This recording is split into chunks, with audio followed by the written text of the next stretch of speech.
الحمد لله نحمده ونستعينه ونستغفره ونؤمن به ونتوكل عليه ونعوذ بالله من شرور أنفسنا ومن سيئات أعمالنا من يهده الله فلا مضل له ومن يضلله فلا هادي له وأشهد أن لا إله إلا الله وحده لا شريك له جل عن الشبيه والمثيل والند والنظير وأشهد أن سيدنا ومولانا محمدا عبد الله ورسوله وصفيه وخليله وخيرته من خلقه وأمينه على وحيه أرسله الله تعالى رحمة للعالمين وهدى للبشر أجمعين فهدى الله تعالى به من الضلالة وبصر به من الجهالة وكثر به بعد القلة وأغنى به بعد العيلة وصلوات الله وسلامه عليه وعلى آله الطيبين وأصحابه البر الميامين ومن تبعهم بإحسان إلى يوم الدين أما بعد فأعوذ بالله من الشيطان الرجيم بسم الله الرحمن الرحيم يا أيها الناس اتقوا ربكم الذي خلقكم من نفس واحدة وخلق منها زوجها وبث منهما رجالا كثيرا ونساء واتقوا الله الذي تساءلون به والأرحام إن الله كان عليكم رقيبا وقال تعالى أيضا يا أيها الذين آمنوا اتقوا الله حق تقاته ولا تموتن إلا وأنتم مسلمون وقال تعالى أيضا يا أيها الذين آمنوا اتقوا الله وقولوا قولا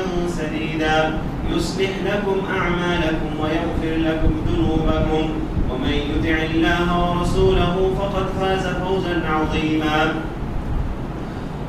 أعوذ بالله من الشيطان الرجيم بسم الله الرحمن الرحيم قاف والقرآن المجيد بل عجبوا أن جاءهم منذر منهم فقال الكافرون هذا شيء عجيب أإذا متنا وكنا ترابا ذلك رجع بعيد قد علمنا ما تنقص الأرض منهم وعندنا كتاب حفيظ بل كذبوا بالحق لما جاءهم فهم في أمر مريج أفلم ينظروا إلى السماء كيف بنيناها وزيناها وما لها من فروج والأرض مددناها وألقينا فيها رواسي وأنبتنا فيها من كل زوج بهيج تبصرة وذكرى لكل عبد منيب ونزلنا من السماء ماء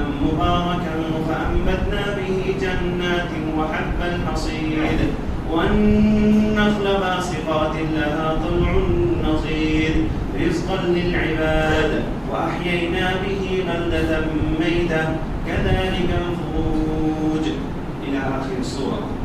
وقال النبي صلى الله عليه وسلم لا يؤمن أحدكم حتى أكون أحب إليه من والده وولده والناس أجمعين.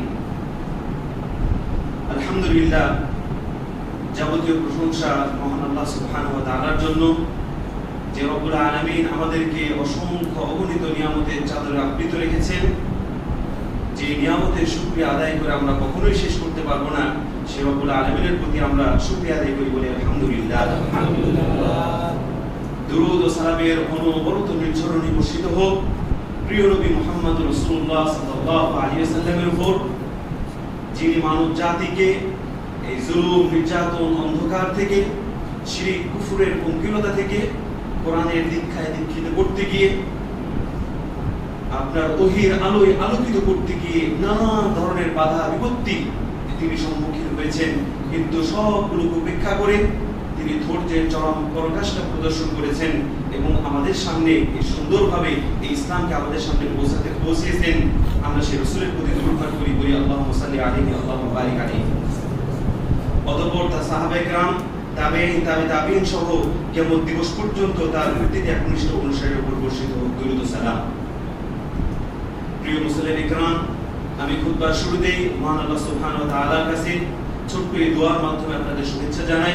আল্লাহ রাব্বুল আলামিন যেন আজকের এই জুমার দিনে আপনার এই মসজিদে আসা, মসজিদের দীর্ঘক্ষণ অবস্থান করা এবং আবার বাসায় ফিরে যাবেন, এটাকে যেন আল্লাহ তাআলা কবুল ও মঞ্জুর করেন এবং সেই কিয়ামতের মাঠে এটাকে যেন আমাদের জন্য একটা নাজাতের ওসিলা হিসেবে গ্রহণ করেন। আল্লাহুম্মা আমিন।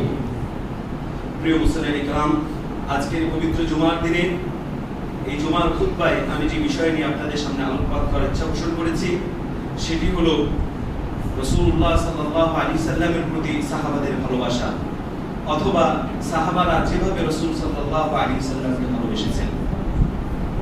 প্রিয় উপস্থিতি, মুসা আলাইহিস সালাতু ওয়াস সালাম এর মৃত্যুবরণের পর ইহুদি জাতি তারা তাদের ইহুদি ধর্মকে নিজেদের ইচ্ছা মতো, নিজেদের সুবিধা মতো পালনের উদ্দেশ্যে আল্লাহ সুবহানাহু ওয়া তাআলার দেওয়া কিতাব তাওরাতকে তারা প্রচুর পরিমাণে বিকৃতি করেছে, এর মাঝে সংযোজন বিয়োজন করেছে।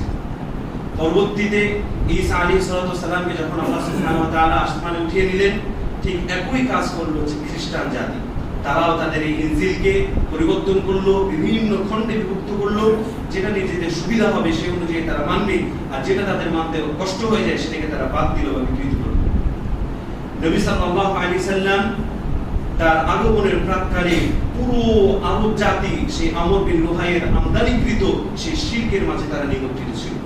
এমন কোন অন্যায় নেই, এমন কোন অপরাধ নেই যে অপরাধে তারা জড়িত ছিল না। জুলুম, নির্যাতন থেকে শুরু করে যত ধরনের অশ্লীলতা রয়েছে সব কিছুর মাঝে তারা জড়িত ছিল।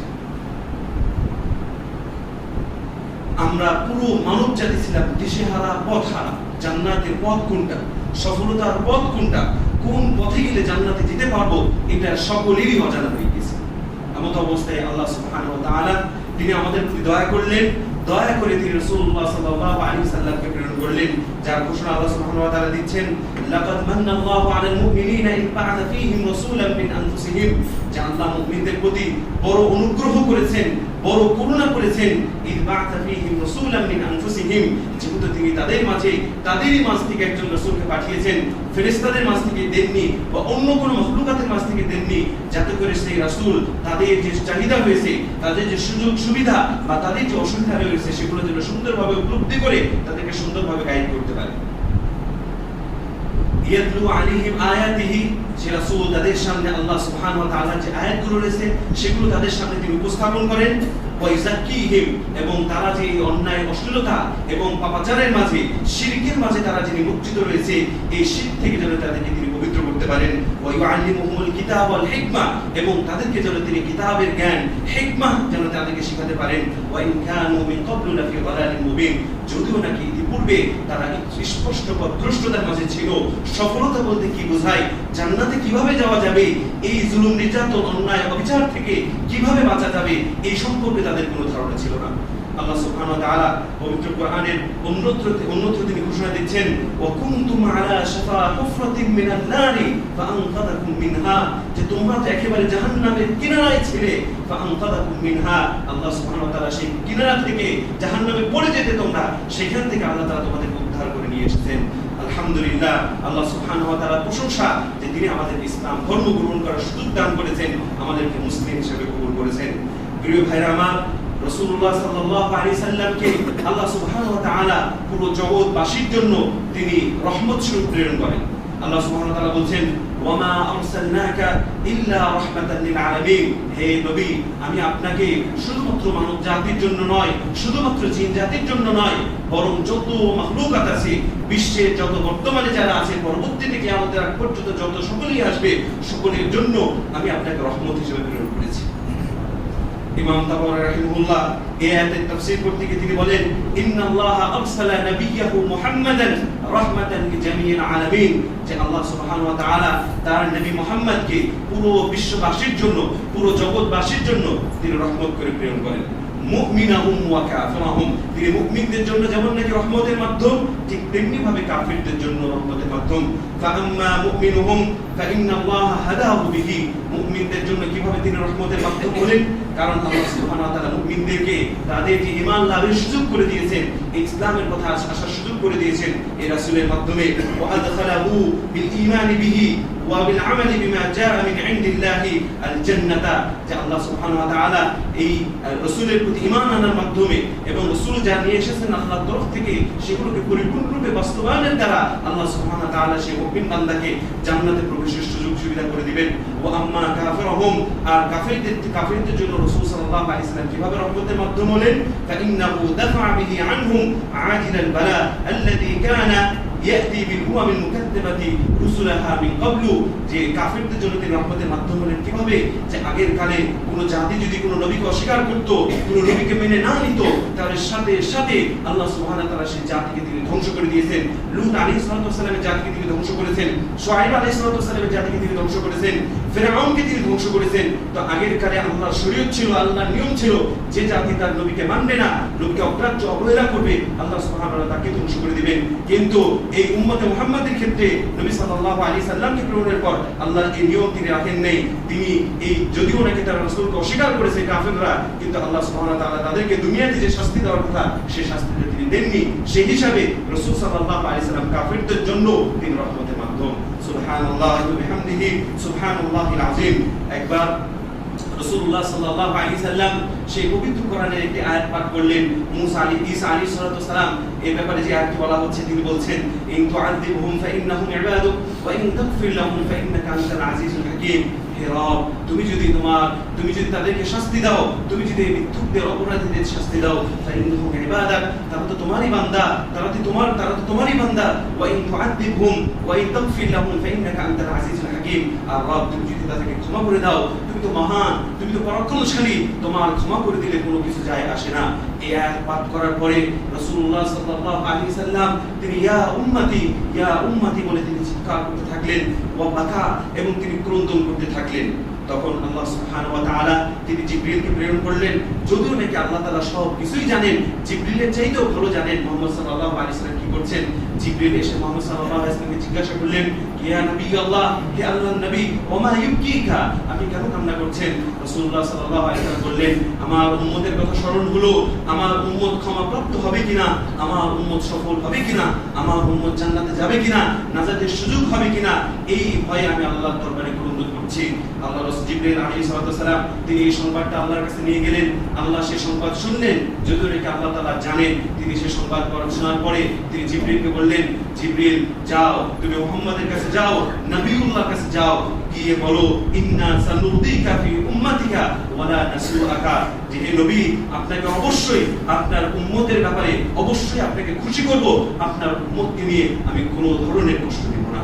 সুবহানাল্লাহি ওয়া বিহামদিহি সুবহানাল্লাহিল আযীম।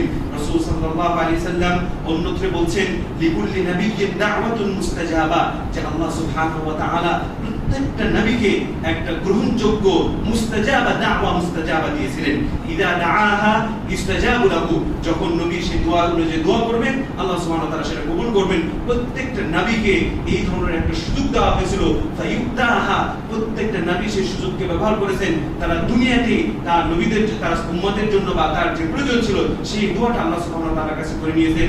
ওয়া ইন্নী ইখতাবাতু দাওয়াতি বিয়াউমিল কিয়ামাতি শাফাআতান লিউম্মতি। রাসূলুল্লাহ বলছেন যে আমাকে আল্লাহ সুবহানাহু ওয়া তাআলা যে দোয়ার সুযোগটা দিয়েছেন, যে দোয়া করলেই আল্লাহ তাআলা কবুল করবেন, আমি এটা দুনিয়াতে নেই ইখতাবাতু, আমি এটা গোপন রেখেছি, আমি একটু সঞ্চয় করে রেখেছি এটা লিউম্মতি, আমার উম্মতের জন্য, শাফাআতান ইয়াউমিল কিয়ামা, যে কিয়ামতের দিন আল্লাহ সুবহানাহু ওয়া তাআলার কাছে এই দোয়ার মাধ্যমে সুপারিশ করব। সুবহানাল্লাহ, আল্লাহ সুবহানাহু ওয়া তাআলা আমাদেরকে সেই রাসূলের সুপারিশ প্রাপ্ত উম্মতের অন্তর্ভুক্ত হওয়ার তৌফিক প্রদান করুন। আল্লাহুম্মা আমিন। প্রিয় ভাইরা আমার, এজন্যই রাসূল সাল্লাল্লাহু আলাইহি সাল্লাম তিনি আমাদের সর্বোচ্চ ভালোবাসা পাওয়ার উপযুক্ত। বরং এখানে উপযুক্ত নয়, বরং আমার আপনার ঈমানের দাবি হলো হুব্বুর রাসূল, রাসূল সাল্লাল্লাহু আলাইহি সাল্লামকে ভালোবাসা। রাসূলুল্লাহর ভালোবাসা ব্যতীত কখনো আমাদের ঈমান পরিপূর্ণ হতে পারে না। রাসূলুল্লাহ সাল্লাল্লাহু আলাইহি সাল্লাম বলেন, লা ইউমিনু আহাদুকুম হাত্তা আকুনা আহাব্বা ইলাইহি মিন ওয়ালিদিহি ওয়া ওয়ালাদিহি ওয়ান নাসি আজমাইন। ভালো করে শুনে নাও যে তোমাদের কারো ঈমান ততক্ষণ পর্যন্ত পরিপূর্ণতা লাভ করবে না যতক্ষণ না আমি মুহাম্মদ, আমি নবী, তার কাছে তার পিতামাতার চাইতে, তার সন্তানের চাইতে এবং দুনিয়ার সমস্ত মানুষের চাইতে যতক্ষণ না আমি নবী মুহাম্মদ তার কাছে প্রিয় হব, সবচেয়ে প্রিয় বস্তু হব, তার আগ পর্যন্ত কেউ মুমিন হতে পারবে না।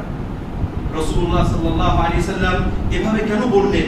কারণ রাসূলুল্লাহর ভালোবাসা যদি আপনার সবার আগে না থাকে, তাহলে একজন মুমিন, একজন মুসলিম দুনিয়াতে পথ চলবে কিভাবে?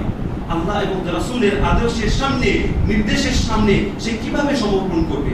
আজ তার স্ত্রী বাধা হয়ে দাঁড়াবে, কালকে তার সন্তান বাধা হয়ে দাঁড়াবে, পরের দিন তার পিতা বাধা হয়ে দাঁড়াবে। কখনো জানের ভয়ে সে আল্লাহ শরীয়তের বিধান লঙ্ঘন করবে, কখনো চাকরির ভয়ে, কখনো পাওয়ার চলে যাবে, কখনো বা সম্মান চলে যাবে, কখনো বা বিভিন্ন মান সম্মান চলে যাবে। এর ভয়ে দেখা যাবে সে আল্লাহর আদেশগুলোকে লঙ্ঘন করবে, নবী সাল্লাল্লাহু আলাইহি সাল্লামের আদেশগুলোকে লঙ্ঘন করবে, তার যে নিষিদ্ধ বিষয় রয়েছে সেগুলোকে সে চালাবে।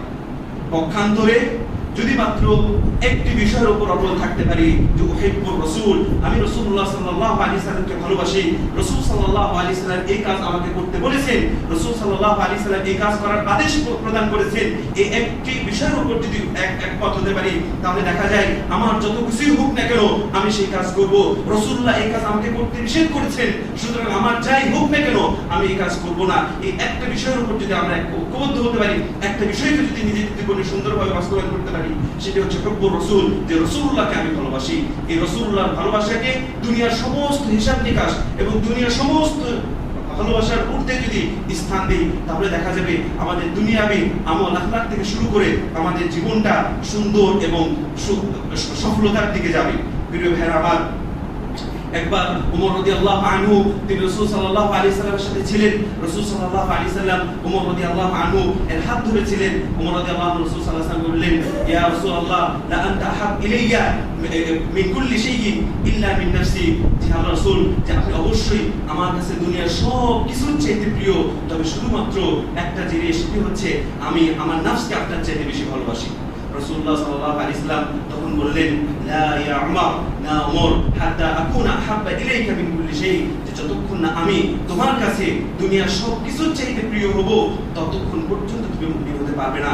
তখন নবী ওমর রাদিয়াল্লাহু আনহু সাথে সাথে তিনি তার ভুল বুঝতে পারলেন, যে যেই কথা রাসূল সাল্লাল্লাহু আলাইহি সাল্লাম বলেছেন, রাসূলের প্রতি যে ভালোবাসা তিনি প্রকাশ করেছেন, এটা অসম্পূর্ণ, এটা পরিপূর্ণ হয়নি। সাথে সাথে তিনি বললেন, যে আল্লাহর রাসূল, এখন আপনি আমার কাছে দুনিয়ার সমস্ত কিছুর চাইতে আপনি আমার কাছে প্রিয়। রাসূল সাল্লাল্লাহু আলাইহি সাল্লাম বললেন, আল আনা ইয়া উমর, হ্যাঁ উমর, এখন তোমার উত্তরটা ঠিক হয়েছে, এখন তোমার ঈমান পরিপূর্ণতা লাভ করেছে। আল্লাহ সুবহানাহু ওয়া তাআলা পবিত্র কোরআনে তিনি ইরশাদ করছেন, আন-নাবিয়্যু আওলা বিল মুমিনিনা মিন আনফুসিহিম, যে নবী মুহাম্মদ সাল্লাল্লাহু আলাইহি সাল্লাম তিনি মুমিনদের তারা নিজেদের ব্যাপারে যতটুকু ক্ষমতা রাখে, নিজেদের ব্যাপারে যতটুকু কর্তৃত্ব রাখে, নবী তার চাইতেও বেশি তাদের উপর কর্তৃত্ব রাখেন, তার চাইতেও বেশি তাদের কাছে ভালোবাসা তিনি দাবি রাখেন।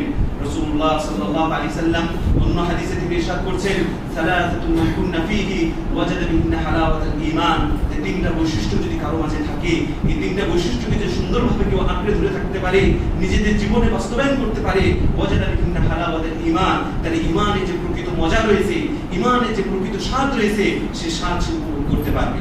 হে রাসূল সাল্লাল্লাহু আলাইহি সাল্লাম সবার আগে যে তিনি এই পয়েন্টে নিয়ে আসলেন, মান কানাল্লাহু ওয়া রাসূলুহু আহাব্বু ইলাইহি মিম্মা সিওয়াহুমা, যার কাছে আল্লাহ এবং তার রাসূল সবচেয়ে প্রিয়, দুনিয়ার সবকিছুর উপরে রাসূলের ভালোবাসা, আল্লাহর ভালোবাসা যার অন্তরে স্থান পেয়েছে, কর্মে বাস্তবায়িত হয়েছে, রাসূল সাল্লাল্লাহু আলাইহি সাল্লাম বলছেন, ও ঈমানের মজা পাবে, সে আসলে ইবাদত করে মজা পাবে। এবং এটা আসলেই বাস্তব। আমরা যদি আমাদের দৈনন্দিন জীবনের দিকে তাকাই, আমাদের ইবাদত, আমাদের ঈমান নিয়ে আমরা তৃপ্ত নই। আমাদের ইবাদতগুলো হয়ে গেছে রোবটিকের মতো। পাঁচ ওয়াক্ত নামাজ পড়ি, আসি, যাই, একটা রোবটিক সিস্টেম হয়ে গিয়েছে। রাসূলুল্লাহর প্রতি যে ধরনের ভালোবাসা নিয়ে এই ইবাদত করার প্রয়োজন ছিল, রাসূলুল্লাহকে যে পরিমাণ সম্মান শ্রদ্ধা করে এই ধরনের ইবাদতে আসার অগ্রসর হওয়ার কথা ছিল, সেই ধরনের আমাদের কার্যকরী ভূমিকা না থাকার কারণে দেখা যাচ্ছে আমাদের ইবাদত, আমাদের ঈমান, এই কোনো কিছু আমরা মজা পাই না। নিজেদের অন্তরে বিভিন্ন সময় বিভিন্ন সংশয় সন্দেহ তৈরি হয়, শয়তান সব সময় আমাদেরকে ধোঁকায় নিপতিত করে। প্রিয় ভাইরা আমার, সুতরাং রাসূলুল্লাহ সাল্লাল্লাহু আলাইহি সাল্লাম এর ভালোবাসাকে আমাদেরকে সবার আগে অগ্রাধিকার দিতে হবে। রাসূলুল্লাহ সাল্লাল্লাহু আলাইহি সাল্লামকে কিভাবে ভালোবাসা উচিত, তার কিছু শিক্ষা আমরা নিতে পারি। সাহাবারা রাসূলুল্লাহ সাল্লাল্লাহু আলাইহি সাল্লাম কিভাবে ভালোবেসেছেন, ইতিহাসের পাতা যদি আমরা ঘেঁটে দেখি, আমরা আশ্চর্য হয়ে যাব যে সাহাবারা রাসূল সাল্লাল্লাহু আলাইহি সাল্লামকে কি পরিমাণ সম্মান করেছেন, শ্রদ্ধা করেছেন এবং ভালোবেসেছেন। আমি কয়েকটা ঘটনা আপনাদের সামনে উল্লেখ করতে চাই। তার ভিতরে সর্বপ্রথম যে ঘটনাটি, হিজরতের সময় নবী সাল্লাল্লাহু আলাইহি ওয়াসাল্লাম তার মক্কায় দাওয়াতি কাজ করছেন। মক্কার মুশরিকরা নানান ধরনের জুলুম নির্যাতনের তোপের মুখে রাসূল সাল্লাল্লাহু আলাইহি ওয়াসাল্লাম যখন পড়লেন, এক পর্যায়ে আল্লাহর অনুমতি ক্রমে যখন তিনি হিজরত করতে বাধ্য হলেন, তিনি মক্কা থেকে মদিনায় হিজরত করলেন। পথিমধ্যে যখন প্রথমে অন্য রাস্তা ধরলেন, পরবর্তীতে আবার ঘুরে ওই মদিনার রাস্তায় তিনি আসলেন। মধ্যখানে যখন তিনি গুহায় আশ্রয় নিলেন, সেই গুহায় যাওয়ার আগে আবু বকর রাদিয়াল্লাহু আনহু তার সাথী আবু বকর রাদিয়াল্লাহু আনহু রাসূল সাল্লাল্লাহু আলাইহি ওয়াসাল্লাম বললেন, মাহলান ইয়া রাসূলুল্লাহ, আল্লাহর রাসূল আপনি দাঁড়ান, আমি গিয়ে একটু দেখি সেই গুহার মাঝে পরিষ্কার করে আসি। আবু বকর রাদিয়াল্লাহু আনহু সেখানে গেলেন। যাওয়ার পরে সেই গুহাকে সুন্দর রূপে পরিষ্কার করলেন। পরিষ্কার করার পর দেখলেন সেই গুহাতে কিছু ছিদ্র থেকে গিয়েছে। তিনি একটা আশঙ্কা হলো এই ছিদ্রের ভিতরে হয়তো বিষাক্ত কোনো প্রাণী থাকতে পারে, যেটা হয়তো রাসূলুল্লাহ সাল্লাল্লাহু আলাইহি ওয়াসাল্লামকে কষ্ট দিতে পারে। তখন তিনি কাপড় ছিঁড়ে ছিঁড়ে প্রত্যেকটা ছিদ্র তিনি বন্ধ করা শুরু করলেন। এরপরে দেখা গেল কয়েকটা ছিদ্র বন্ধ হয়নি। তখন কি করবেন? তখন তিনি বসলেন এবং তার পা দিয়ে সেই ছিদ্রগুলোকে বন্ধ করলেন। রাসূলুল্লাহ সাল্লাল্লাহু আলাইহি ওয়াসাল্লামকে যে আহ্বান করলেন যে আপনি আসুন, আল্লাহর রাসূল জায়গা প্রস্তুত হয়েছে। রাসূলুল্লাহ সাল্লাল্লাহু আলাইহি ওয়াসাল্লাম আসলেন। আবু বকর রাদিয়াল্লাহু আনহুর রানে মাথা দিয়ে তিনি শুয়ে পড়লেন। রাসূল সাল্লাল্লাহু আলাইহি ওয়াসাল্লাম ঘুমিয়ে গিয়েছেন। এর মাঝে সেই যে দুইটা ছিদ্র তিনি পা দিয়ে বন্ধ করে রেখেছেন, হয়তো কোনো বিষাক্ত পোকা বা কোনো একটা কিছু আবু বকর রাদিয়াল্লাহু আনহুকে কামড় দিয়েছেন। তিনি ব্যথায় যন্ত্রণায় ছটফট করছেন, কিন্তু তিনি এক ফোঁটাও নড়ছেন না, কারণ রাসূলুল্লাহ সাল্লাল্লাহু আলাইহি ওয়াসাল্লাম তার রানের উপর শুয়ে আছে। তিনি যদি নড়েন তাহলে রাসূলুল্লাহর ঘুম ভেঙে যাবে, এজন্য তিনি সহ্য করে আছেন, এক ফোঁটাও নড়ছেন না। আর এর মাঝে তার চোখ দিয়েও পানি বের হওয়া শুরু হয়েছে। চোখের পানি গিয়ে রাসূলুল্লাহ সাল্লাল্লাহু আলাইহি ওয়াসাল্লাম গায়ে পড়েছে। রাসূলুল্লাহ সাল্লাল্লাহু আলাইহি ওয়াসাল্লাম ঠিক গিয়েছেন, জিজ্ঞেস বলছেন, কি ব্যাপার আবু বকর, তোমার চোখের পানি কেন? তিনি বললেন, আল্লাহর রাসূল, এই কাহিনী ঘটেছে, আপনার জন্য আমি বিছানা প্রস্তুত করতে গিয়ে দুইটা ছিদ্রে আমি পা দিয়ে রেখেছিলাম, হয়তো কোনো কিছু সেখানে কামড়িয়েছে। রাসূলুল্লাহ সাল্লাল্লাহু আলাইহি ওয়াসাল্লাম এটা শোনার পরে তিনি তারপর সেখানে তাকে ঝাড়ফুঁক করে দিলেন। আপনার সূরা ফাতিহা সহ বেশ কিছু সূরা পড়ে সেখানে থুতু লাগিয়ে দিলেন। তারপর সেটা সুস্থ হয়ে গেল, তার এই ব্যথা ভালো হয়ে গেল। সুবহানাল্লাহ, রাসূলুল্লাহকে কি পরিমাণ আবু বকর রাদিয়াল্লাহু আনহু ভালোবেসেছেন। শুধু এই একটা ক্ষেত্র নয়, শুধুমাত্র আবু বকর রাদিয়াল্লাহু আনহুর ভালোবাসা যদি রাসূলুল্লাহকে নিয়ে বলতে চাই, তাহলে হয়তো কয়েকটা খুতবা নিয়ে আলোচনা করা যায়। এই আবু বকর রাদিয়াল্লাহু আনহু। এরপরে আপনারা জানেন বদর যুদ্ধে আমর বিন আউফ, আব্দুর রহমান বিন আউফ রাদিয়াল্লাহু তাআলা আনহু তিনি বলছেন যে বদর যুদ্ধে আমি যখন যুদ্ধের কাতারে দাঁড়ালাম, আমি দেখলাম আমার দুই পাশে দুইজন যুবক। তো এটা দেখে আমার মনে মনে একটু খারাপই লাগলো যে আমার দুই পাশে যদি আরো হৃষ্টপুষ্ট কোনো যুবক থাকতো, এই কিশোর টাইপের কেউ যদি না থাকতো, তাহলে এটা অবশ্যই আরো বেশি ভালো হতো। তো আমি মনে মনে এই চিন্তা ভাবনা করছি। এর মাঝে ওই দুইজন যুবকের একজন যুবক আমাকে বলল, ইয়া আম্মি, চাচা আপনি কি আবু জাহেলকে চিনেন? তখন আমি বললাম যে আবু জাহেলের সাথে তোমার কাজ কি? ভাতিজা, আবু জাহেলকে দিয়ে তুমি কি করবা? তিনি বললেন, উখবিরতু আন্নাহু ইয়াসুব্বুর রাসূল, যে আমি সংবাদ পেয়েছি এই আবু জাহেলের বাচ্চা সে নাকি রাসূলকে গালি দেয়। ওয়াল্লাহি ওয়াল্লাযী নাফসি বিয়াদিহি, সে সত্য কসম করে আমি বলছি যার হাতে আমার প্রাণ রয়েছে, লাইন রাআইতুহু, আমি যদি এই আবু জাহেলকে দেখতে পাই, লা ইফারিকু সাওয়াদি সাওয়াদাহু হাত্তা ইয়ামুতা আ'জালা মিন্না, যে আমার দেহ তার দেহ থেকে বিচ্ছিন্ন হবে না, আলাদা হবে না, যতক্ষণ না যে কোনো আমাদের যে কোনো একজন আগে মারা গেলে তো কেন। তো আব্দুর রহমান বিন আউফ বলছেন, যেটা শোনার পরে আমি তাজ্জব করে গেলাম। এই যুবক কিশোর সাহাবা রাসূলুল্লাহর প্রতি এত পরিমাণে ভালোবাসা। আমি এই চিন্তা করছি, এর মাঝে অপরজন আমাকে সে একই কথা বলল যে চাচা আপনি কি আবু জাহেলকে চিনেন? আমি বললাম, একই কথা বললাম, আবু জাহেলকে দিয়ে তুমি কি করবা? সে বলল, চাচা আমি শুনেছি সে রাসূলকে এভাবে গালি দেয়, তো আমার আল্লাহর কসম করে বলছে আমি যদি তাকে দেখি আগে তার গলা ফেলাবো। তো এর মাঝেই আব্দুর রহমান বিন আউফ তিনি আবু জাহেলকে দেখলেন যে মানুষের মাঝে তিনি তার ঘোড়া নিয়ে ছুটে বেড়াচ্ছেন। তখন তিনি সেই যুবককে দেখিয়ে দিলেন, ওই যে তোমরা যাকে খুঁজতেছো, ওই যে দূরে এসে সেখানে। তখন তারা সেভাবে বাস পাখির মতো সেখানে গিয়ে তারপর আবু জাহেলের উপর তারা ঝাঁপিয়ে পড়লো, তরবারি দিয়ে তাকে হত্যা করে ফেললো। হত্যা করার পরে রাসূলুল্লাহ সাল্লাল্লাহু আলাইহি ওয়াসাল্লামের কাছে আসার পরে এখন দুইজনই কিশোর, দুইজনই বলতেছে, আল্লাহর রাসূল আমরা দুইজনই তাকে হত্যা করেছি। প্রথম জন বলতেছে, দ্বিতীয় জন বলতেছে। রাসূল সাল্লাল্লাহু আলাইহি ওয়াসাল্লাম বলছেন, হাল মাসাহতুমা সাইফাকুমা, যে তোমরা কি তোমাদের তরবারির রক্ত মুছে ফেলছো? তারা বললেন যে না, এই যে দেখেন আল্লাহর রাসূল এখনো তরবারির রক্ত লেগে আছে। রাসূলুল্লাহ সাল্লাল্লাহু আলাইহি ওয়াসাল্লাম বললেন যে কিলাকুমা কাতালা, তোমরা উভয়ই তাকে হত্যা করেছো। সুবহানাল্লাহি ওয়া বিহামদি। আজকে আমরা কি আমাদের সন্তানদেরকে, আমাদের যুবকদেরকে এই ভালোবাসায় বড় করতে পারছি, এই ধরনের ভালোবাসা চিন্তা চেতনা নিয়ে বড় করতে পারছি।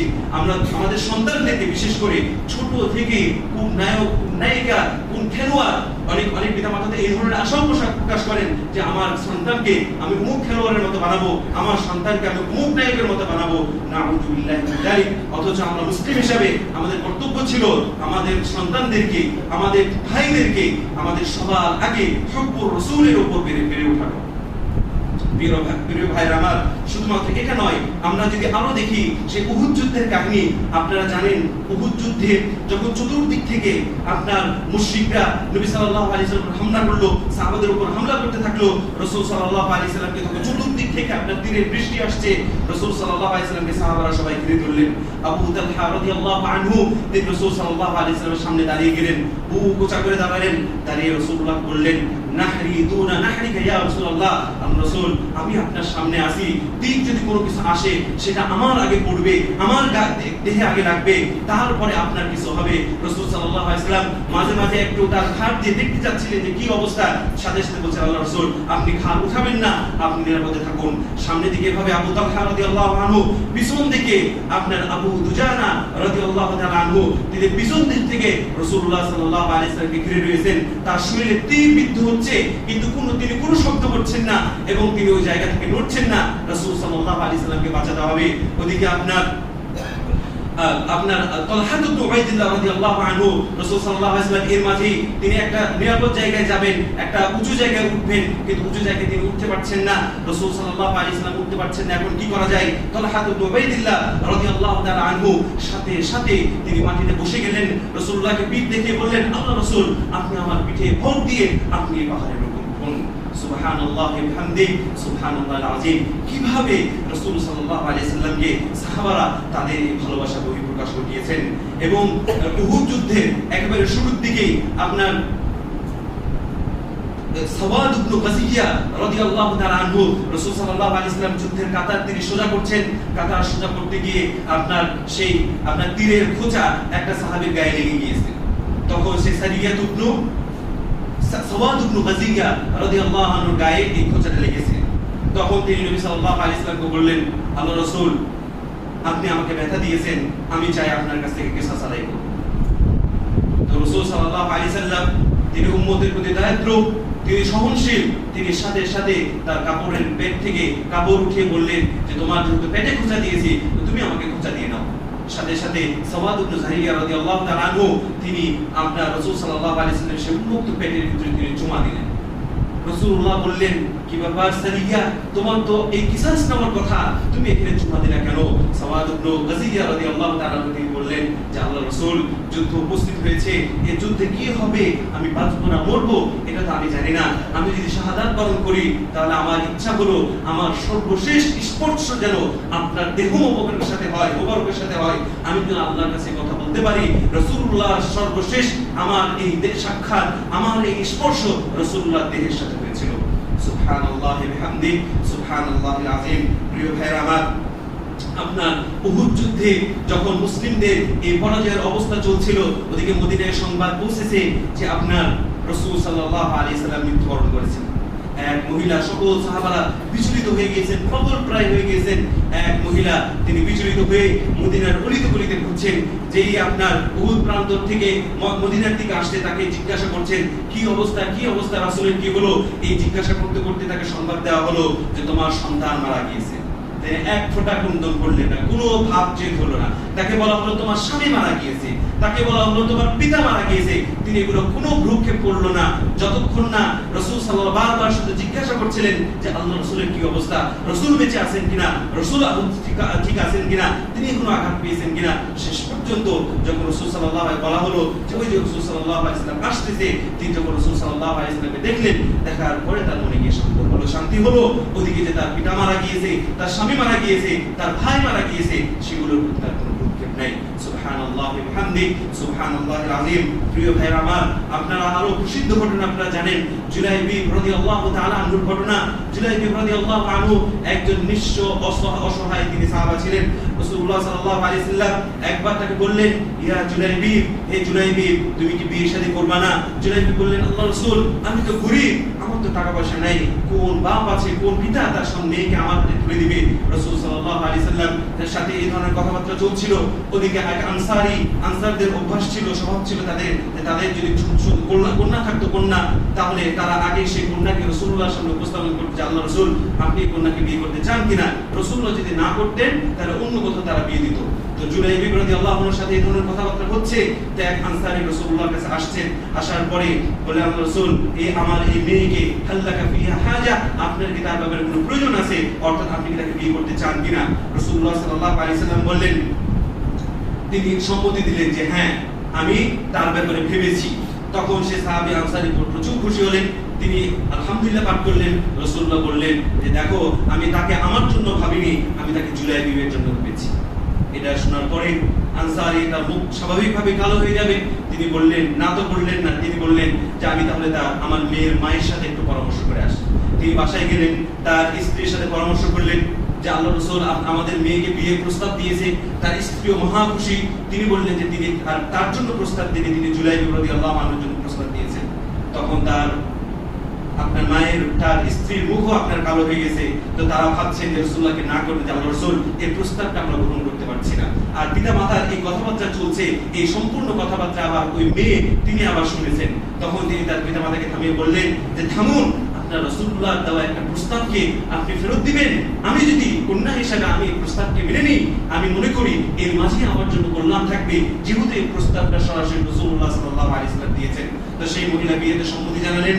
দেখেন একজন মেয়ে তার স্বামী তার সবচেয়ে কাছে, তার সঙ্গী হচ্ছে সবচেয়ে কাছে, সেখানে পছন্দ অপছন্দের অনেকগুলো বিষয় থাকে, কিন্তু এই মহিলা নিজের সকল পছন্দের উপরে রাসূলুল্লাহ সাল্লাল্লাহু আলাইহি ওয়াসাল্লামের পছন্দকে প্রাধান্য দিচ্ছেন। আবার রাসূলুল্লাহ সাল্লাল্লাহু আলাইহি ওয়াসাল্লাম যাকে পছন্দ করেছেন সে সামাজিকভাবে সে সফল নয়, সে দেখতে সুন্দর না, তার অর্থ সম্পদ নাই, তার কোনো কিছুই নাই, কোনো পিতা কোনো মেয়ে তাকে বিয়ে করবে না, কোনো পিতা তার মেয়েকে তার হাতে তুলে দেবে না, কিন্তু সেই মহিলা সব ভালোবাসার ঊর্ধ্বে সব কিছু ত্যাগ করে রাসূলুল্লাহর ভালোবাসার প্রাধান্য দিয়ে তারা রাসূলুল্লাহর এই সিদ্ধান্ত তিনি মেনে নিলেন। তাদের মাঝে বিয়ে হলো। বিয়ের কিছুদিন যেতে না যেতেই যুদ্ধের ডাক আসলো। জুলাইবি রাদিয়াল্লাহু তাআলা আনহু তিনি সেই যুদ্ধে বের হয়ে গেলেন। যুদ্ধ শেষ হলো। যুদ্ধ শেষ হওয়ার পরে সাহাবারা গুনছেন, সাহাবারা খুঁজে বেড়াচ্ছেন কে কে এই যুদ্ধে শহীদ হলো, খুঁজে বেড়াচ্ছেন। রাসূলুল্লাহ সাল্লাল্লাহু আলাইহি ওয়াসাল্লাম বললেন হাল তাফকিদুনা আহাদান, শুনো সাহাবারা তোমরা কি কাউকে হারিয়েছো, তোমরা কি এমন কাউকে আছে যেটাকে খুঁজে পাচ্ছ না। সাহাবারা বললেন আল্লাহর রাসূল হ্যাঁ উমুক উমুক উমুক উমুক উমুক উমুক এই যুদ্ধে শহীদ হয়েছে। রাসূল সাল্লাল্লাহু আলাইহি ওয়াসাল্লাম বললেন ফাইন্নী আফকিদু জুলাইবিবান, যে তোমরা অনেকের নাম বললা, জুলাইবিবের নাম তোমরা বললা না, আমি কিন্তু জুলাইব খুঁজে পাচ্ছি না, জুলাইবকে আমি হারিয়েছি। রাসূলুল্লাহ সাল্লাল্লাহু আলাইহি সাল্লামের কথা শুনে সাহাবারা জুলাইবি রাদিয়াল্লাহু তাআলা আনহু তিনি তার খুঁজতে গেলেন, যে দেখলেন জুলাইবি রাদিয়াল্লাহু তাআলা আনহু তিনি শহীদ হয়ে পড়ে রয়েছেন। যার চতুর্পাশে 7 জন মুশরিক তারা মৃত অবস্থায় উপস্থিত রয়েছে। সাহাবার কাছে যে যখন রাসূল সাল্লাল্লাহু আলাইহি ওয়াসাল্লাম সাহাবার কাছে কি বলেন, আল্লাহ রাসূল আমরা জুলাইবিকে এই অবস্থায় পেয়েছি। রাসূল সাল্লাল্লাহু আলাইহি ওয়াসাল্লাম বললেন সে আগে 7 জনকে মেরেছে, তারপর সে মরেছে। সুবহানাল্লাহ সুবহানাল্লাহি ওয়া বিহামদিহি সুবহানাল্লাহিল আযীম। প্রিয় ভাইরা আমার, রাসূলুল্লাহর প্রতি সাহাবাদের ভালোবাসা, তারপর যুবকদের ভালোবাসা, এরপরে আপনার এই মহিলাদের এই ভালোবাসার কোনো তুলনা হয় না। এই তৃতীয় কোনো নজির আমরা হয়তো ইতিহাসের পাতায় খুঁজে পাবো না। আমি আপনাদের আরেকটা ঘটনা বলতে চাই, সেটি হচ্ছে সাওবান রাদিয়াল্লাহু তাআলা আনহু। সাওবান রাদিয়াল্লাহু আনহু ইমাম বাগাবী রাহিমাহুল্লাহ তিনি বলছেন যে আল্লাহ সুবহানাহু ওয়া তাআলা বলেন ওয়া মান ইউতি'ইল্লাহ ওয়া রাসূলাহু ফাউলাইকা মা'আল্লাযীনা আন'আমা আল্লাহু আলাইহিম মিনান নাবিয়্যিনা ওয়াস-সিদ্দীকিনা ওয়াশ-শুহাদা'i ওয়াস-সালিহিন ওয়া হাসুনা উলাইকা রাফীকা, যে আল্লাহকে যথাযথভাবে আনুগত্য করবে, তার রাসূলের আনুগত্য করবে, তারা ওই সকল ব্যক্তিদের সাথে থাকবেন যাদের প্রতি আল্লাহ তাআলা রহম করেছেন। তারা কারা? তারা হচ্ছে নবীগণ, যারা সিদ্দিক, যারা শহীদ, যারা সালেহ, তারা কতই না উত্তম সঙ্গী। তো সাওবান ইমাম বাগাবী রাহিমাহুল্লাহ বলছেন যে এই আয়াতটা আল্লাহ সুবহানাহু ওয়া তাআলা নাযিল করেছেন সাওবান রাদিয়াল্লাহু তাআলা আনহু ঘটনার পরিপ্রেক্ষিতে। সাওবান কে ছিলেন? তিনি ছিলেন রাসূল সাল্লাল্লাহু আলাইহি ওয়াসাল্লামের আজাদকৃত দাস, এবং তিনি রাসূল সাল্লাল্লাহু আলাইহি ওয়াসাল্লামকে প্রচুর পরিমাণে ভালোবাসতেন। রাসূলুল্লাহকে না দেখে তিনি থাকতে পারতেন না। তো সাওবান রাদিয়াল্লাহু আনহু তিনি রাসূলুল্লাহ সাল্লাল্লাহু আলাইহি ওয়াসাল্লাম আসলেন, এসে বললেন আমার রাসূল যে ইন্নাহু ইয়া রাসূলুল্লাহ মা বি মারাদুন ওয়ালা ওয়াজউন, আল্লাহর রাসূল আমার মাঝে কোনো অসুখ বিসুখ নাই, আমি অসুস্থ না, কোনো আঘাতও আমি পাইনি। ওয়ালাকিন্নী গায়রা আন্নী ইযা লাম আরাকা ইস্তাওহাশতু ওয়াহশাতান শাদীদাতান হাত্তা আলকা। কিন্তু আমার সমস্যা হচ্ছে আমার কোনো রোগ নাই, আমার কোনো আঘাত কিচ্ছু আমি পাইনি, কিন্তু আমি যদি আপনাকে না দেখি আমি এত পরিমাণে অস্থির হয়ে যাই, আমি এত পরিমাণে বিচলিত হয়ে যাই যে যতক্ষণ না আপনার চেহারা মোবারক আমি দেখি তার আগ পর্যন্ত আমার অন্তরে শান্তি আসে না।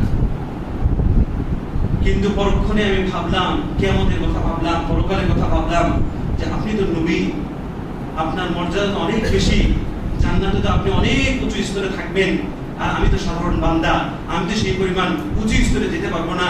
আমার আশঙ্কা হলো, আমার ভয় হলো হয়তো জান্নাতে আপনাকে আমি দেখতে পারবো না।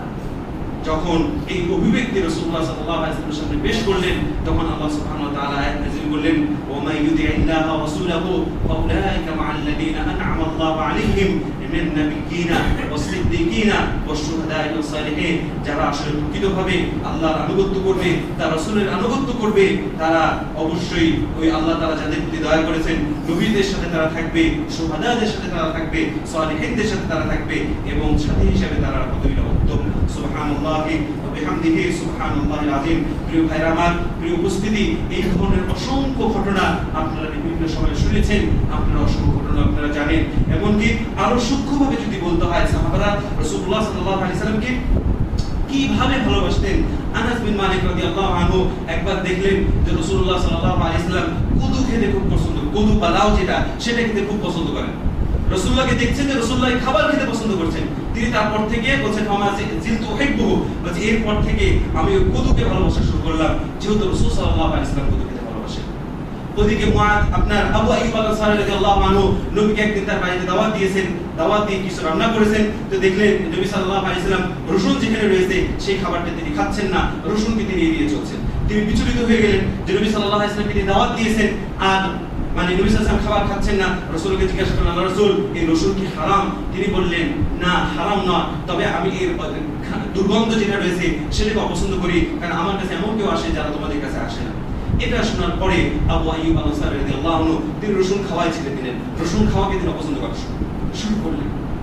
তবে রসুন খাওয়ার বিধানের কথা যদি বলি, রসুন খাওয়া যাবে, রান্না করে খাওয়া যাবে, কিন্তু কাঁচা যেটা রয়েছে সেটা তো প্রচুর দুর্গন্ধ, খাওয়ার সাথে সাথে তারা যদি ব্রাশ করে নেন, মুখটা ধুয়ে নেন, বা কাঁচা পেঁয়াজ যেটা সেটা একই অবস্থা, ফেরেশতারা থাকে বা নামাজ পড়তে আসবে, সেটা মুখে দুর্গন্ধ তৈরি করবে, সেই হিসাবে আপনারা খেতে পারেন। কিন্তু কাঁচা খাওয়া বা আপনার কাঁচা খাওয়ার পরে পরিষ্কার পরিচ্ছন্ন যদি হয়ে যায় সেখানে কোনো সমস্যা নেই ইনশাআল্লাহ। তো এরপরে আপনার ইবনে ওমর রাদিয়াল্লাহু আনহু প্রসঙ্গ চলে আসে, সে অনুসরণের ক্ষেত্রে ইবনে ওমর রাদিয়াল্লাহু তাআলা আনহু তাকে বলা হয় মুত্তাকি ওয়াস সুন্নাহ, সুন্নাতের পরিপূর্ণ অনুসারী। এই কথা কেন তাকে বলা হয়? কারণ তিনি এত পরিমাণে রাসূলুল্লাহ সাল্লাল্লাহু আলাইহি সাল্লামকে তিনি মেনে চলতেন যে রাসূলুল্লাহ তিনি যখন রাস্তা দিয়ে যেতেন আর এমন কোন জায়গা পেতেন যেখানে হয়তো রাসূলুল্লাহ সাল্লাল্লাহু আলাইহি সাল্লাম প্রস্রাব করার জন্য বসেছিলেন, তিনি সেই জায়গায় গিয়ে বসতেন এবং প্রস্রাব করার ভান করতেন, যদিও তার প্রস্রাব ধরে নাই। কেন এটা তিনি করতেন? কারণ রাসূলুল্লাহ সাল্লাল্লাহু আলাইহি সাল্লাম এই জায়গায় তিনি প্রস্রাব করেছেন। সুবহানাল্লাহ। এইভাবে আপনারা সেই নামাজের ঘটনাও জানেন যে একবার নামাজে নবী সাল্লাল্লাহু আলাইহি সাল্লাম জুতা খুলে ফেললেন। তো এটা দেখা দেখি সকল সাহাবারাও জুতা খুলে ফেলল। তো নামাজ শেষে নবী সাল্লাল্লাহু আলাইহি সাল্লাম জিজ্ঞাসা করলেন যে কি ব্যাপার, যে তোমরা কেন জুতা খুললা? তিনি বললেন, রাসূল আপনি যে জুতা খুলে ফেলেছেন। তখন নবী সাল্লাল্লাহু আলাইহি সাল্লাম বললেন যে দেখো, আমাকে এসে জিবরিল বলল জুতার মাঝে নাপাকি ছিল, এজন্য আমি আমার জুতা খুলে ফেলেছি এবং জুতা খুলে ফেলেছি। তো তারপর সাহাবারা মূল ঘটনাটা জানলেন, কিন্তু এখানে ইস্তিশাদ হচ্ছে কোনটা দেখেন যে রাসূল সাল্লাল্লাহু আলাইহি সাল্লাম একটা কাজ করেছেন, সাথে সাথে সাহাবারা সেই কাজ করছেন, কোনো ধরনের কার্পণ্য করছেন না। তো আপনার এভাবে আপনার অসংখ্য ঘটনা পাবেন। এরপর আমি আপনাদের যদি বলি হাকিম ইবনে হিজাম রাদিয়াল্লাহু তাআলা আনহুর ঘটনা, যে কতটা সূক্ষ্ম। হাকিম ইবনে হিজাম রাদিয়াল্লাহু আনহু শুধুমাত্র নবী সাল্লাল্লাহু আলাইহি সাল্লাম একটা জিনিসকে অপছন্দ করেছেন, একটা জিনিস অপছন্দ করেছেন, সেটাকে সারা জীবন তিনি ধরে রেখেছেন। একবার হাকিম বিন হিজাম রাদিয়াল্লাহু আনহু তিনি নবীর দরবারে আসলেন, আসার পরে নবীর কাছে কিছু চাইলেন, নবী সাল্লাল্লাহু আলাইহি সাল্লাম তাকে দিলেন, আবার চাইলেন, আবার দিলেন, আবার চাইলেন, আবার দিলেন। তৃতীয়বার দেওয়ার পরে নবী সাল্লাল্লাহু আলাইহি সাল্লাম তাকে বললেন, ইয়া হাকিম ইন্না হাযাল মালা হুলওয়াতুন খাদিরা, হাকিম, এই ধন সম্পদ এগুলো কিন্তু প্রচুর মিষ্টি, প্রচুর সবুজ শ্যামল, এগুলো থাকলে খুব ভালো লাগে। ফামান আখাযাহা বিসাখাওয়াতি নাফসিহি বুরিকা লাহু ফিহি, কেউ যদি সম্পদ পায় নিজে স্বেচ্ছায় চাইনি, আল্লাহ সুবহানাহু ওয়া তাআলা কর্তৃক চলে আসছে, সে আগ্রহ বা লোভ ছিল না, এই ধরনের অবস্থায় কেউ যদি সম্পদটা উপার্জন করে পায়, বুরিকা লাহু ফিহি, তাহলে এখানে তাকে বরকত দেওয়া হবে। ওমান আখাযাহু বিইসরাফি নাফসিহি, আর যে লোভ করে আগ্রহ করে চেয়ে চেয়ে মানুষের কাছে নেবে, লোভ থাকবে তার, লাম ইবারিকিল্লাহু লাহু ফি, বলছে আল্লাহ তাআলা তার এই সম্পদে কোনো বরকত দিবেন না। কাল্লাযী ইয়াকুল ওয়া লা ইয়াশবা, ওই ব্যক্তির উদাহরণ হচ্ছে যে শুধুমাত্র খায়, সারা দিন খায়, কিন্তু তার পেট ভরে না। যেভাবে সম্পদের প্রতি লোভ রেখে আগ্রহ রেখে সম্পদ উপার্জন করবে, তার অবস্থা হবে ওরকম যে সারা জীবন খায়, উপার্জন করে, কোটি টাকা তার কামায়, কিন্তু লা ইশবি, তার এই পেট ভরে না। ফালিয়াদুল উলিয়া খায়রুম মিন ইয়াদিস সুফলা, যে উপরের হাত এটা অবশ্যই নিচের হাতের চাইতে উত্তম, অর্থাৎ যে সাদাকা করে সে অবশ্যই সাদাকা গ্রহণকারীর চাইতে উত্তম। হাকিম বিন হিজাম রাদিয়াল্লাহু তাআলা আনহু রাসূলুল্লাহর এই কথা শোনার পরে তিনি আল্লাহর রাসূলকে বললেন, আল্লাহর রাসূল, আজকে আপনার কাছ থেকে জানিয়েছি, এরপরে আমি আর যতদিন বেঁচে আছি আমি কারোর কাছে কোনো কিছু নিব না। আবু বকর রাদিয়াল্লাহু আনহু শাসনামলে ফাইয়ের সম্পদ যখন আসলো, তিনি সকল সাহাবার মাঝে বন্টন করছেন। হাকিম বিন হিজাম রাদিয়াল্লাহু আনহু তাকে একটা অংশ তিনি দিবেন। হাকিম বিন হিজাম বললেন যে না, আমি নিব না, আমি রাসূলুল্লাহকে কথা দিয়েছি, রাসূলুল্লাহ সে বিশেষভাবে হাদিস আমাকে বলেছেন, সুতরাং আমি এই সম্পদ নিব না, এই সম্পদের প্রতি কোনো আমার লোভ নেই। ওমর রাদিয়াল্লাহু আনহু শাসনামলে আসলো, তিনি ওমর রাদিয়াল্লাহু আনহু হাকিম বিন হিজামের কাছে সম্পদ উপস্থাপন করলেন। তিনি একই কথা বললেন যে না, রাসূলুল্লাহ আমাকে নিষেধ করেছেন, নিষেধ করেন, রাসূলুল্লাহ আমার নেওয়াটাকে পছন্দ করেছেন, আমি এই কাজ কখনোই করব না। ওমর রাদিয়াল্লাহু আনহু তিনি সকল সাহাবাদেরকে ডেকে বললেন যে তোমরা সাক্ষী থাকো, হাকিম বিন হিজাম যে অংশটা পাওয়ার কথা ছিল আমি তাকে সেই অংশটা দিচ্ছি, কিন্তু সেই অংশটা সে নিচ্ছে না, তোমরা এটা সকলে সাক্ষী থাকো।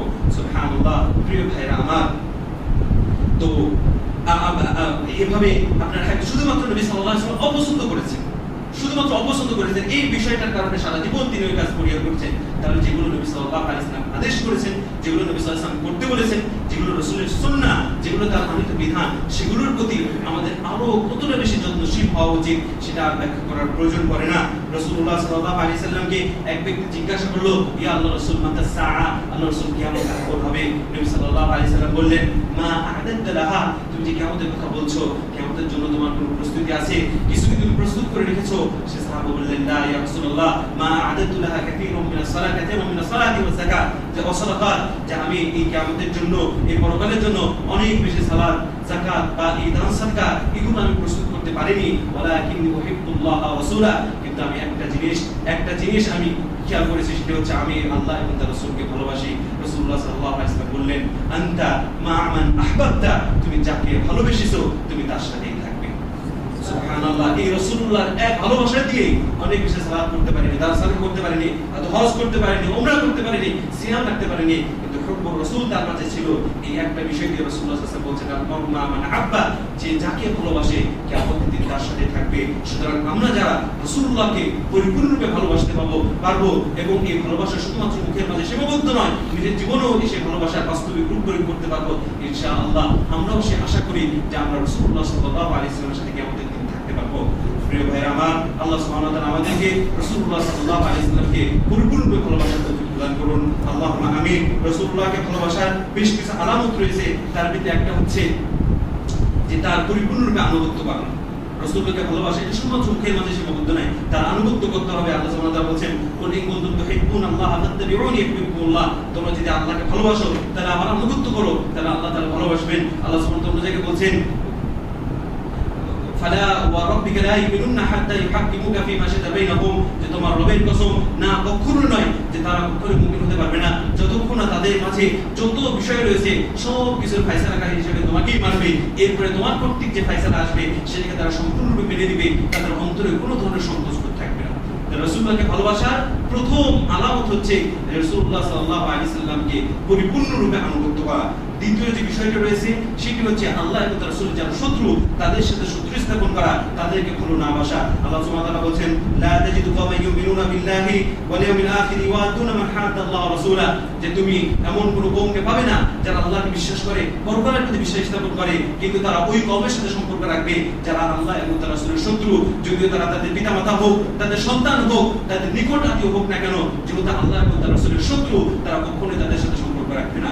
সুতরাং আপনি এই যে বিভিন্ন খেলোয়াড়কে ফলো করি, বিভিন্ন নায়ক নায়িকা, বিভিন্ন গায়ক গায়িকাকে আমরা ফলো হিসেবে মানি, অনেক মা বোনেরা আপনার সেই কোন চাইনিজদের মানে পুরুষ রূপী নারীদেরকে তারা পছন্দ করে, এই ওদেরকেও পছন্দ করবে আর বলবে হিব্বুর রাসূল, আমি রাসূলকেও ভালোবাসি, এই দাবি কখনোই গ্রহণযোগ্য নয়। প্রিয় ভাই আমার, রাসূলুল্লাহকে ভালোবাসার ক্ষেত্রে তৃতীয় যে বিষয়টি খেয়াল রাখতে হবে, সেটি হচ্ছে অতিরঞ্জন করা যাবে না। রাসূলুল্লাহ বলেছেন, লা তাতরুনি কামা আতরাতিল ইয়াহুদু কামা আতরাতিল মাসিহ কামা আতরাতিন নাসারা ঈসা ইবনে মারইয়াম, যে তোমরা আমাকে ভালোবাসতে গিয়ে ওই ধরনের সীমা লঙ্ঘন করো না, বাড়াবাড়ি করিও না, যেভাবে আপনার ঈসারা আপনার খ্রিস্টানরা ঈসা আলাইহিস সালামকে ভালোবাসতে অতিরঞ্জন করেছে।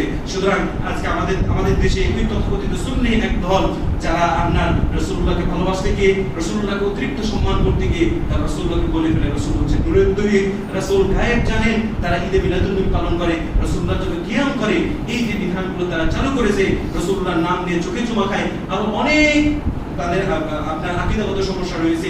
এই যে বিষয়গুলো তারা করে, তাদের উদ্দেশ্য কিন্তু রাসূলকে ভালোবাসা, কিন্তু এই ভালোবাসা রাসূলুল্লাহ সাল্লাল্লাহু আলাইহি সাল্লাম তিনি আমাদের কাছে কখনোই কামনা করেন না। রাসূলুল্লাহর ভালোবাসার ক্ষেত্রে আরেকটি বিষয় খেয়াল করতে হবে, যে রাসূলুল্লাহ সাল্লাল্লাহু আলাইহি সাল্লামের নাম যখনই আমাদের সামনে উচ্চারিত হবে, সাথে সাথে আমাদেরকে সাল্লাল্লাহু আলাইহি ওয়াসাল্লাম এটি পাঠ করতে হবে। বিশেষ করে জুমার দিন রাসূলুল্লাহ সাল্লাল্লাহু আলাইহি সাল্লামের প্রতি আরো বেশি জিকির আপনার সালাম পাঠ করার দিন রাসূলুল্লাহ সাল্লাল্লাহু আলাইহি সাল্লাম বলেছেন, মান সাল্লা আলাইহি ওয়াহিদান সাল্লাল্লাহু আলাইহি আশরান, যে আমার প্রতি একবার এই সালাত পাঠ করবে, আল্লাহ 10 বার তার প্রতি আপনার রহমত করবেন, দয়া করবেন। সুবহানাল্লাহ। সুতরাং প্রিয় ভাইরা আমার, মহান আল্লাহ সুবহানাহু ওয়া তাআলার কাছে দোয়া করি, আমরা আল্লাহর কাছে প্রার্থনা করি যে আল্লাহ সুবহানাহু ওয়া তাআলা আমাদেরকে আসলে সত্যিকার অর্থে তিনি আমাদেরকে রাসূলুল্লাহ সাল্লাল্লাহু আলাইহি ওয়াসাল্লামকে ভালোবেসে ইহকালে সফল এবং পরকালে তার সাথিত্ব অর্জনের তৌফিক দান করেন। আল্লাহুম্মা আমিন।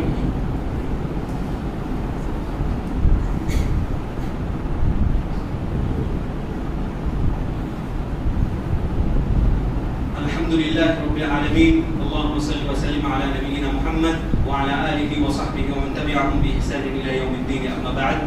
প্রিয় ভাইরা আমার, যদি আজকে এই খুতবার এখান থেকে যদি আমি আপনাদের প্রশ্ন করি যে আমাদের কি কি আছে যারা আমরা রাসূলুল্লাহকে ভালোবাসি, এই প্রশ্ন যদি আমরা করি, দেখা যাবে আমরা সকলেই হয়তো হাত তুলব, সকলেই সম্মতি জানাবো যে না, আমরা সকলেই আল্লাহ রাসূলকে ভালোবাসি। কিন্তু আমার প্রশ্ন হচ্ছে যে শুধুমাত্র মুখে বললেই কি ভালোবাসা হয়ে যায়? শুধুমাত্র দাবি করলেই কি ভালোবাসা হয়ে যায়? কখনোই না প্রিয় ভাইরা আমার। বরং রাসূলুল্লাহকে ভালোবাসা মানে রাসূলুল্লাহ আনিত যে জীবন বিধান রয়েছে, রাসূলুল্লাহ আনিত যে বিধিবিধানগুলো রয়েছে, সেটা হোক না কোনো সুন্নাহ, হোক সেটা ফরজ, সেটা আমার ব্যবসা বাণিজ্যের ক্ষেত্রে হোক, আমার পারিবারিক, আমার ব্যক্তিগতভাবে, আমার সামাজিক কোনো বিধিবিধান হোক, অথবা আমার আপনার শিক্ষার ক্ষেত্রে হোক, আমার জীবনের সর্বক্ষেত্রে রাসূলুল্লাহ সাল্লাল্লাহু আলাইহি সাল্লামের আনিত যে বিধান রয়েছে, সেটাকে পরিপূর্ণরূপে বাস্তবায়ন করার নামই হলো রাসূলুল্লাহকে ভালোবাসা। এবং এভাবে বাস্তবায়ন করতে পারলেই রাসূলুল্লাহর প্রতি ভালোবাসার বহিঃপ্রকাশ ঘটবে, যেভাবে সাহাবারা করেছিলেন।